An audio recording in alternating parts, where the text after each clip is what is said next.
وزیر اعلیٰ پنجاب پرویز الہی اور مونس الہی کی شوکت خانم ہاسپٹل آمد ہوئی ہے۔ عمران خان سے ملاقات، خیریت دریافت کی، حملے کی تحقیقات اور دیگر امور پر مشاورت ہوئی ہے۔ تو وزیر اعلیٰ پنجاب پرویز الہی اور مونس الہی کی شوکت خانم ہاسپٹل آمد ہوئی۔ لیاقت انصاری اس حوالے سے ہمارے ساتھ موجود ہیں۔ لیاقت، بتائے گا کن امور پر مشاورت ہوئی؟ جی بالکل، وزیر اعلیٰ پنجاب سے پرویز الہی اور سابق وفاقی وزیر مونس الہی شوکت خانم اسپتال پہنچے ہیں اور چیئرمین پاکستان تحریک انصاف عمران خان سے ملاقات کی ہے۔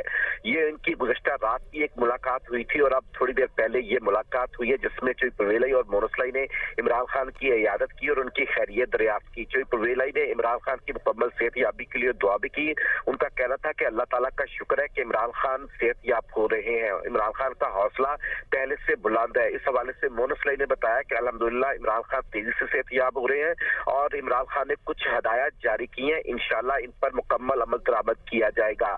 تو یہ اس ملاقات میں جو پرویز الہی نے جو ہے وہ کل کا واقعہ جو ہوا تو اس میں اب تک کی جو تحقیقات ہوئی ہیں اس کے حوالے سے بھی بات چیت کی گئی ہے اور جو آئندہ سیاسی فرنٹ پہ جو لاہا عمل اختیار کرنا ہے، چونکہ پی ٹی آئی کی قیادت بھی سر جوڑ کر بیٹھی ہے کہ آج اس نے بھی اہم فیصلے لینے ہیں، تو اس کے ساتھ ساتھ وزیر اعلیٰ پنجاب اور مونس الہی نے بھی پاکستان کی اور پنجاب کی اور اس واقعہ کی صورتحال کے تناظر میں ان کے ساتھ مشاورت کی ہے۔ تو اس طرح یہ ملاقات جو ہے بظاہر تو یہ خیریت دریافت کرنے کے لیے ملاقات تھی، صحت یابی کی دعا کے لیے تھی، لیکن اس میں سیاسی صورتحال پر اور جو کل کا واقعہ ہے بالخصوص اس پر بھی گفتگو کی گئی ہے۔ جی ٹھیک ہے لیاقت، بہت شکریہ آپ کا۔